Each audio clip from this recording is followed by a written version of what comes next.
successful operator for 24 years, a public company since 2001. Which means they're traded on the exchange, and there's a lot of information about Ting and Tucows. Schurz is a company that has been running newspapers, radio, television, been a successful operator for 144 years. And Keep BT Local is a group that has put together a cooperative offer here. I will talk a little bit more about the structure of the offer, but it is KBTL has not operated a telecom or another business before today, so they are a first-time operator of a telecom business. So the next point is the offer and the source of the funding. The offer from Ting or Tucows is $27.5 million, which would be payable in cash at the closing. The offer from Schurz is for $30.8 million, and it would be payable in cash. The offer from KBTL is termed as a $12 million offer, which consists of $10.5 million in cash and the city retaining a $1.5 million interest in the ongoing business. Of that, $10 million of it is debt, is proposed to be debt that is being financed at 14% interest.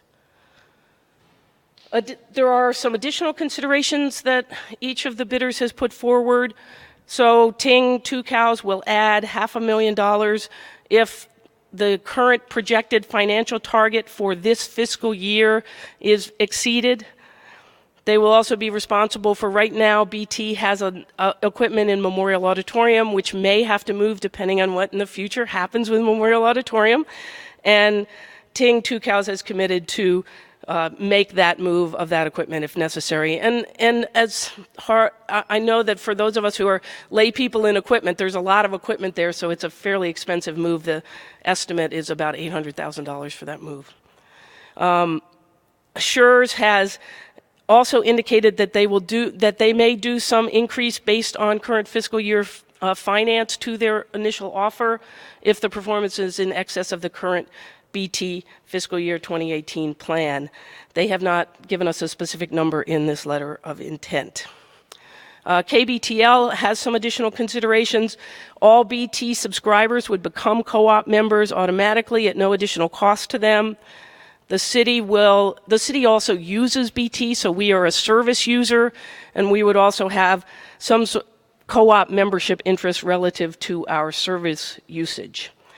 KBTL also included in their offer that they would pay to move the equipment from Memorial if that becomes necessary.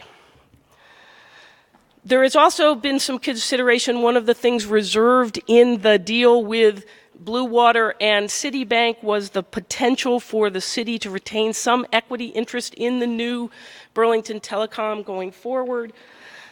And this next section addresses each of those options. The Ting and Tucows offer is approximately 20%. Basically, it is up to the city's pro rata share of the proceeds. So when you figure out the proceeds and you come down to how much the city gets, Ting, Tucows would allow the city to reinvest that much if the city elects to do so and is allowed to do so by the Public Utility Commission. So if the city does reinvest, it can have that much equity interest in the ongoing new Burlington Telecom. Schurz, the same thing, approximately 20%. They would allow up to a maximum of 33% if additional investment by the city were permitted. KBTL offer is that the city would have to retain 12.5% ownership. Their offer essentially is to purchase 87.5% of the company. So the way that the KBTL idea is structured is the city and KBTL would be co-owners of BT going forward. Fiber build-out of Burlington. So one of the things folks may remember from the history of BT is that the Burlington Telecom was founded with the idea of doing a full build-out of fiber throughout the city of Burlington. That has not yet been accomplished, although the city has been BT has continued to build out over the last several years, and there is now a plan that shows the number of homes still yet to be passed and served by fiber going forward. Ting and Tucows is committed to support the full build-out as planned by BT. There are 120 homes that are apparently extremely difficult and costly to get to, and they've not made a commitment as to those 120. The same commitment from Schurz, with the exception of those 120, they have put a date that they would do the full build-out by 2019, which I believe is within the plan proposed by BT at this time. KBTL's offer says that they will also seek 100% build-out in Burlington, although there is not a distinct commitment to the BT plan, because they are dependent upon the revenues that are coming in. Projected capital investment over the next 5 years. So in addition, BT is at a place where there continues to have to be capital investment and capital expenditures, because the way that the company is set up, for example, all the set boxes, the equipment that is used to operate the system is capital, and it has to be continually turned over as technology changes and things become obsolete. So there's continuing maintenance and expansion of the capital investment, as well as expansion potentially into other areas of the communities. So Ting Tucows has made a commitment to fund the planned BT cap expansion. So BT has a plan for what that capital expansion would look like, and they will also review the plans for expansions into surrounding communities. That has always been a part of the BT plan, is to look at the ability to expand into other communities besides Burlington. Schurz also has agreed to fund the BT plan for capital expansion. They put in some specifics in their letter of intent that says it will be amounts of $6.2 to $8.84 million through June of 2021. KBTL has also proposed its own capital expansion and capital expenditure schedule, and I believe that is in the materials you've been given. Ongoing community investment in the city. One of the things that BT is currently involved in is BTV Ignite. Ting has laid out what its investments will be: $60,000 a year into BTV Ignite, $50,000 in free TV advertising for local startups and community events, and $140,000 to other community projects. Schurz has said that they will continue their support, the BT's support for BTV Ignite and BT's existing current and planned community commitments. They have not put a dollar figure on exactly what they have guaranteed to invest. KBTL also has expressed support for BTV Ignite and continuing BT's community involvement activities. Another issue that we have been looking at is the pricing for customers. And Ting Tucows has committed to no price increases for core internet, voice over internet protocols for at least 30 months. And content cost increases on video, however, will be passed on at cost. As you know, there is cable or video side of this business. There's the internet side of the business and the telephone side of the business. So some of these, as you will see, break down what they will do in each area. Similarly, Schurz says no broadband price increases to customers. Their commitment is for at least 5 years. Content cost increases, however, would be passed on to those customers who receive video. The KBTL proposal did not specifically address this point. They did indicate that the city and the school district would be required to agree to a 10-year minimum service contract at existing BT prices. Customer service was another area that the city was specifically looking at, and all three of these entities say they will maintain BT's current emphasis on customer service and the focus on it. Ting Tucows and Schurz both will have extended support hours. They will expand them beyond what they currently are. We have a clause here we call the anti-monopoly future sales restriction. One of the reasons that BT was founded in the first place was to ensure that there was competition in the market here in Burlington, and that BT was intended to be something to stop the development of a monopoly in those areas. These folks have all agreed to have some restriction on their future sale to any entity that would result in a monopoly in the market. And we're still working out the details of what those will look like, what that future restriction will look like, but they have agreed to do something along those lines. Another big issue in the telecom world is net neutrality, and all three of the entities are committed to net neutrality. There are a number of other policies and initiatives that the city has been working on. A lot of those were not detailed in each of the LOIs, and we're continuing to negotiate with the buyers around those. So that's a quick review of some of the terms. The city has created an email address to collect comments and feedback from the public around this sale. Folks can email at btfeedback@burlingtonvt.gov, and the emails will be accessible by the city councilors and the mayor's office staff. So anyone who wants to make comments about any of this and have it read by the city councilors and the mayor as they're making their decisions should send things to that email address. We'll also be posting the letters of intent on the BT website at burlingtontelecom.com/settlement, and they're going to be posted as of about noon today. Just a reminder about the next steps from here. The mayor and the council have retained a local accountant, Jeff Small, to look at the financial aspects of the transaction, and we hope to have his report by the end of this week or early next week. In addition, the council is going to be meeting on Monday. They're going to have a work session from 5:30 to 7 that will probably be an executive session to discuss legal issues related to the transaction with me and our outside counsel. Our outside counsel in this is the law firm of Primer Piper. Specifically, attorney Ralphine O'Rourke is leading that team. The mayor and council are also having a telecommunications consultant review and comment on these proposals, and we hope that we're able to get that information from those folks in time for the council's October 2nd meeting. So we're looking at having some more information released over the next couple of weeks. So that is my quick summary of this, and I would be happy to take questions from the press.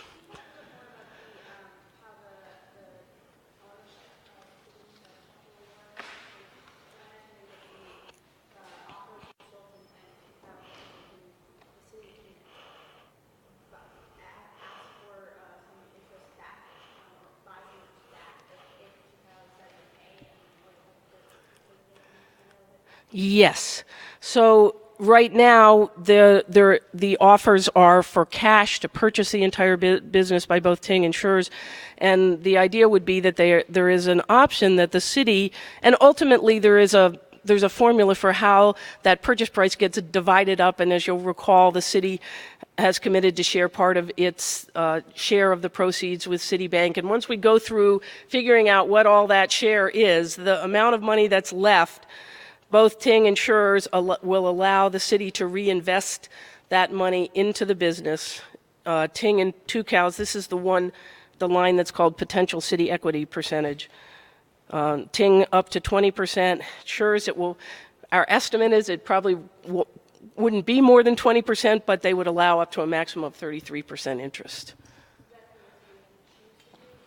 That's something that the city would choose to do. And the city would, and just to remind everyone that the city will look at a deal, put it together, and then it has to get approved by the Public Utility Commission. So part of, when I say things the city would choose to do, that's subject to approval by the Public Utility Commission.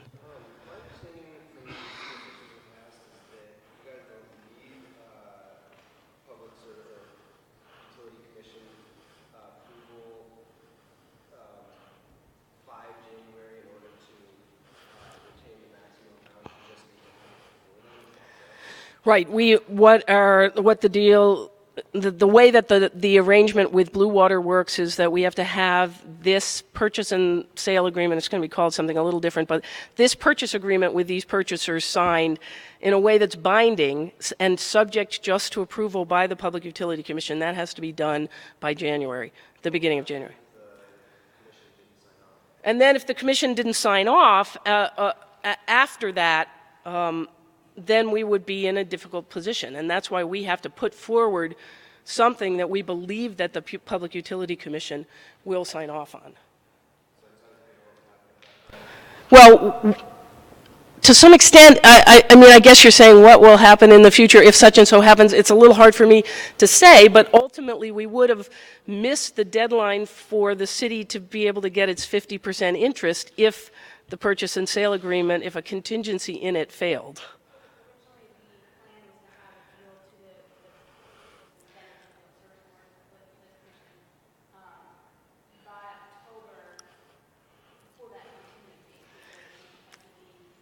Well, that we would at least, and we're still hoping that we will get something to them in October, November timeframe, so that at least we get started on having some sense if there's a problem. But there's never been it may have been a little misleading, but the process before the Public Utility Commission probably takes a year, year and a half, longer. There wasn't really an expectation that it would be completed or that we would know for sure within that time frame. Our idea in just getting it in before January was so that we could have some real indication whether there was any problem.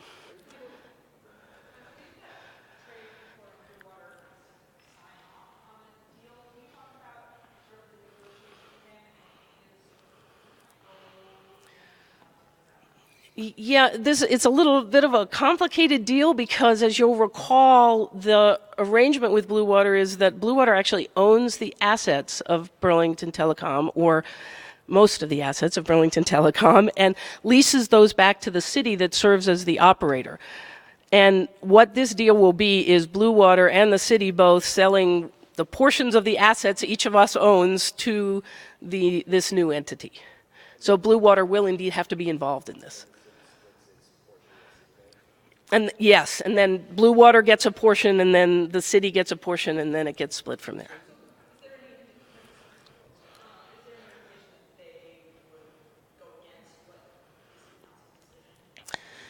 There was, as you may remember this from a couple of years ago, they agreed early on in the process that if the minimum threshold price was met, that they were approving the sales level, and they weren't going to be able to object on the basis of that to the buyer. So, and that threshold, I'm trying to remember if we've made that threshold public at this point. Do you remember?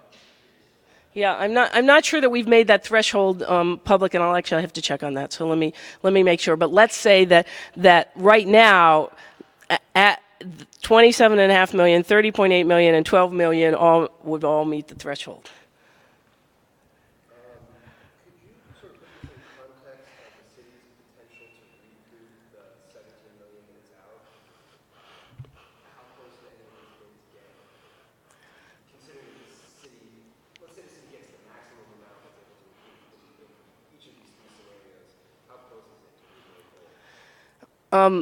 We are in the process. That's for a lawyer, that's a tough question to answer because there are lots of contingencies. There are a lot of numbers that come out of this. So first of all, when you take the sale, off the top of that comes the repayment of the remaining balance on the loan from Blue Water, which right now, you'll recall originally was $6 million, and right now is about $5.6 million. So but the closing might not happen for another year, so we'll be continuing to pay on that. So that's why this is a little hard to say, because there will be pay downs on that, and there may be other expenses that increase as we go through. In addition, what would come off of that are both Blue Water's and the attorney's legal fees, costs of doing this transaction, which are fairly significant. There are also deferred fees from the telecom manager, Dorman and Fawcett, because one of the things they agreed to was while BT was doing these years of building, that they wouldn't be pulling cash out to pay themselves, that they would defer that to the sale. So they have an amount that they're going to get paid out of this. I don't know what that is yet. We're trying to get all these numbers together to figure out how this all adds up and what it ends up at the bottom. And we're hoping that we're going to be able to get you all some better numbers soon, but we've been fiddling around with figuring out, this could go in here, this would go in here. But there are a number of different numbers that are going to come out.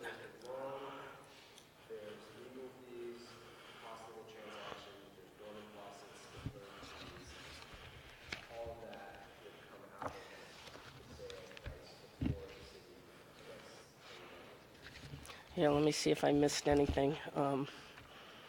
If you want to look at some of this yourself, you might recall that there was the Burlington Telecom Management and Sale Agreement that is the operative document with Blue Water that tells us what comes out of it, and there is a definition on page 3 of that document that's called the net sales proceeds, and it tells you that the net sales proceeds is, whatever people pay in, and then you take out of that the balance of the loan to Blue Water, the accrued and unpaid fees of the telecom manager, Any transfer fee taxes, I'm still looking at whether there are such things. The city sales expenses and the lessors, meaning Blue Water sale expenses, and then the city initially put $500,000 into the Burlington Telecom to make sure there was working capital when the transfer to Blue Water was made, and that comes back to the city. So those are the upfront things that come out. You then look at the breakdown between the city and Blue Water. And if you want to check to the formula, that's also in the same document, this management and sale agreement. It is.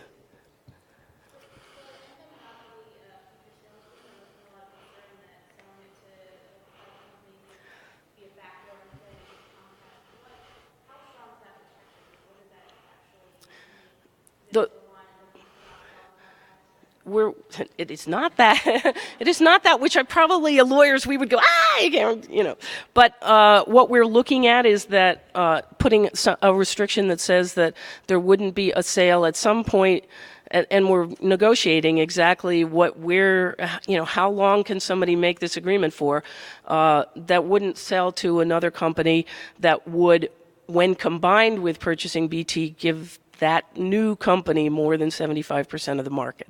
That's the way we are looking at this.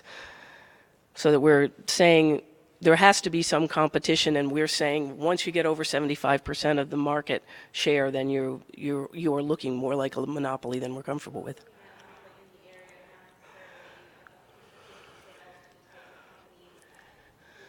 Correct. Correct.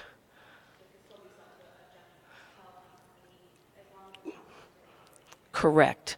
And so one of the things that the council and the mayor are going to be looking at is the track record of the companies that are bidding on BT, to look at whether or not they have a track record for buying and turning over companies, or what they have done in the past when they have other companies like Burlington Telecom.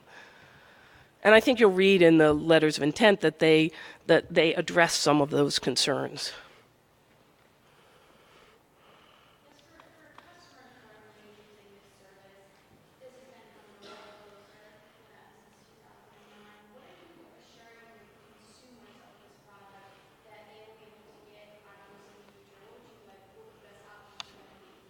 So the Burlington Telecom Advisory Board put out a number of criteria that we have asked all of these bidders to address. And if you look at their LOIs, for the most part, they have addressed those criteria, all of which are really designed to say, are we fulfilling the goal of Burlington Telecom, and what are we providing to the customers? So in this particular case, for example, I mentioned that they were asked about making a commitment about price increases, and Ting Two Cows said no price increases for core internet and VoIP services for 30 months, and Churs said no broadband price increases to customers for at least 5 years, and KBTL didn't specifically address that, but it will be a cooperative in looking at how customers experience price increases. So one issue obviously is pricing, another is customer service. They've all committed to very strong customer service and maintaining what BT currently does.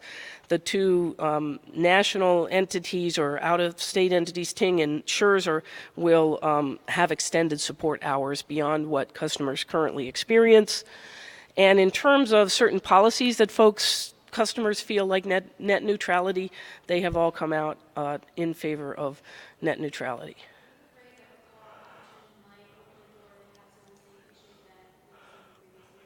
So that is beyond my comment today as to the quality. Really, I'm focusing on the facts of what people are doing rather than trying to comment on any of one or the other or the quality of them. Oh, yeah. Yes.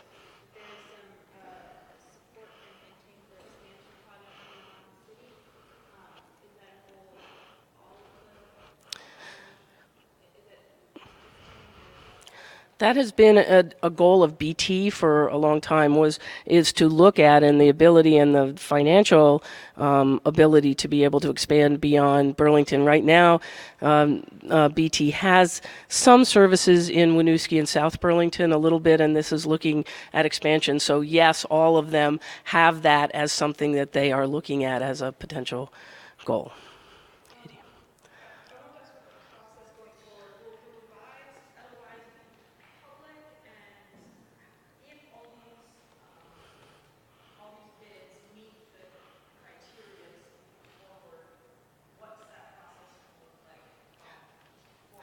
Sure. I don't know if there will be any more revised LOIs because the letter of intent is really like the first thing. And then when we start, I don't know that for sure. There may be, and that depends a little bit on how the negotiations happen from here. So I can't promise you there's going, but if there are revised ones, I believe the city is intending to release those if there are revised ones, but I'm not sure there will be. And the next phase that we're starting to look at, and my team has already started looking at with our outside counsel, is working on what the actual sale documents are going to look like. And in the Blue Water transaction, it resulted in documents that were like this thick, so I'm expecting we will have a lot of them. There will be a key document or two that probably, and those will at some point become public, and it depends a little on how the negotiations go when that happens.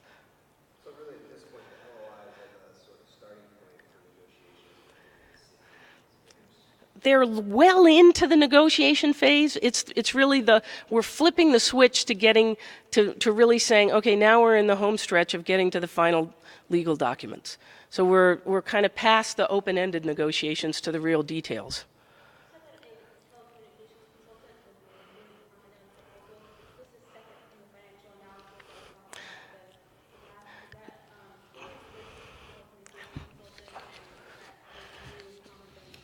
You know, I should have brought that information. I know their name is CTC, and the woman's name is Joanne Hover. It is a national telecommunications consulting firm out of Washington, D.C., but we can get you some more information about them. They are just barely getting started with their work. We're hoping that we can get something final from them by October 2nd if they can pull get their time, and we make sure we get them all the information they need to do that. They're looking at the LOIs. As you might recall, there's been some discussion about getting some pro formas, meaning projections going forward from each of the buyers, and they're going to be analyzing those and really giving us some idea about viability based looking from a telecommunications experience.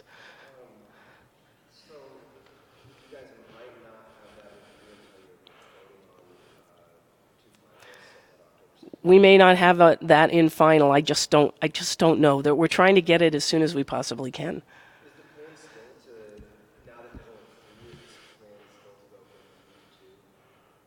As far as I know.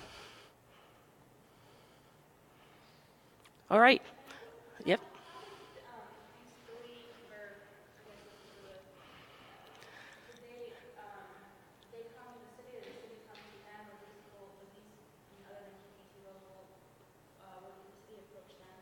I don't know the answer to that. Our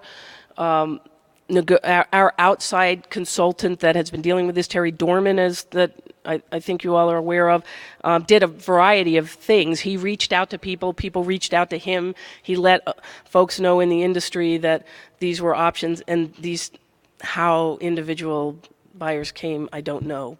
But he did a variety of things on both ways.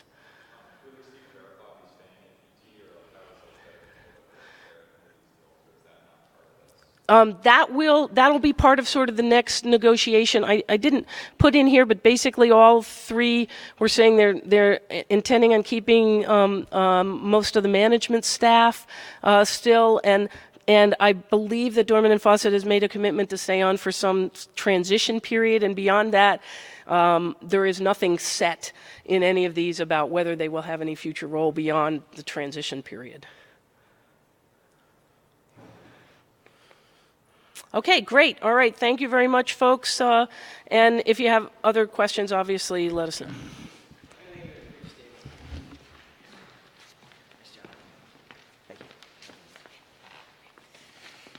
Thank you all for coming in and being part of this today. I think it's an exciting day for the city, a day that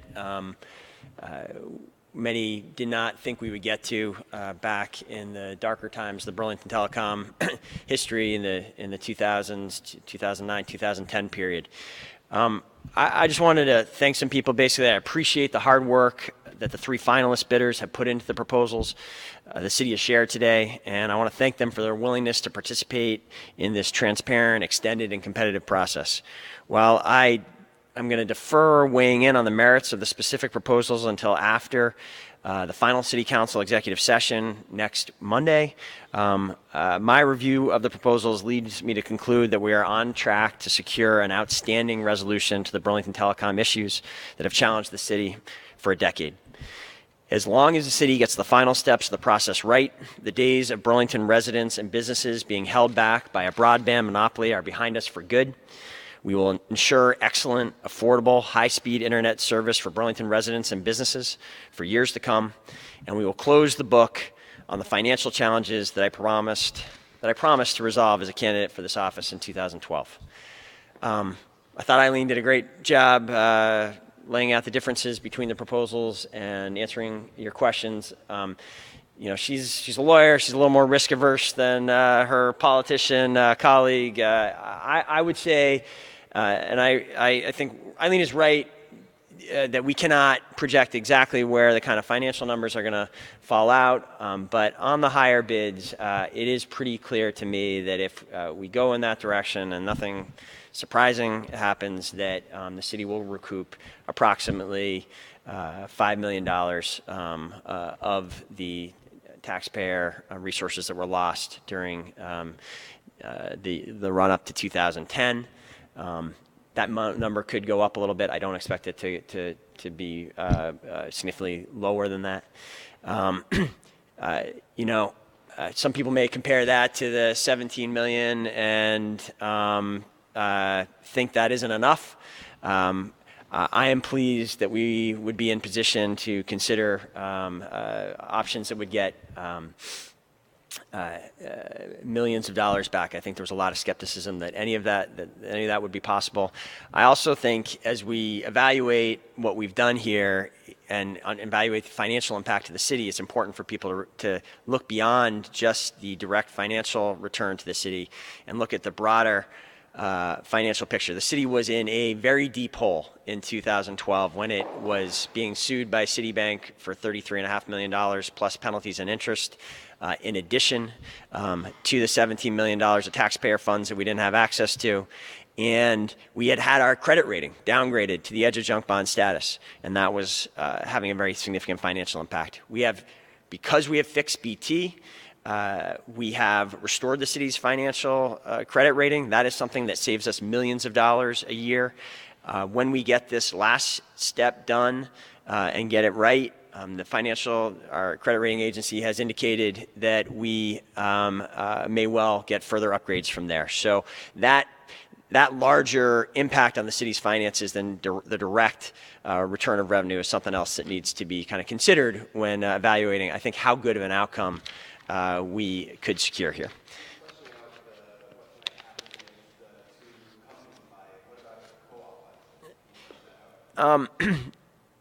The co-op has been pretty clear themselves and their representatives on here. I don't want to speak for them. I will say my understanding of their proposal is this: they expect the city to keep its share of the net sales proceeds in as equity, and they have indicated that perhaps the city, I think, could see financial benefit from that in two ways, as I understand the proposal. One, as a user of the co-op, like other users, we would be entitled to some sort of rebate at the end of the year if revenues exceeded expenses. And then secondly, I think there's been indication that over time, as the co-op's finances hopefully grew in strength, that the city could opt to elect to receive some kind of cash return. But initially the expectation would be the city would stay in as part of the overall financial picture.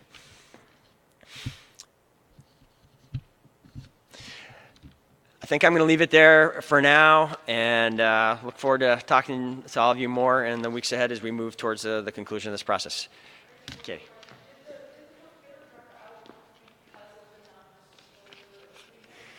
As Eileen said, there's not too much I can say about the withdrawal, and because it is covered by an NDA. I will say that it is not surprising, it's not shocking for a bidder to withdraw as we move towards the end. It's something that we've anticipated could be possible, and that was part of the reason that multiple bidders were advanced by the BTAB to the council in the event that a business decided that it didn't want to continue with the process, didn't want to continue putting the considerable time and effort that has been going in to the process, or for some other reason chose to withdraw. Again, I can't really get into that yet. It would be, council's advising me it would be incorrect to characterize reasons for the withdrawal. So, thank you. Thank you for being here today. We'll be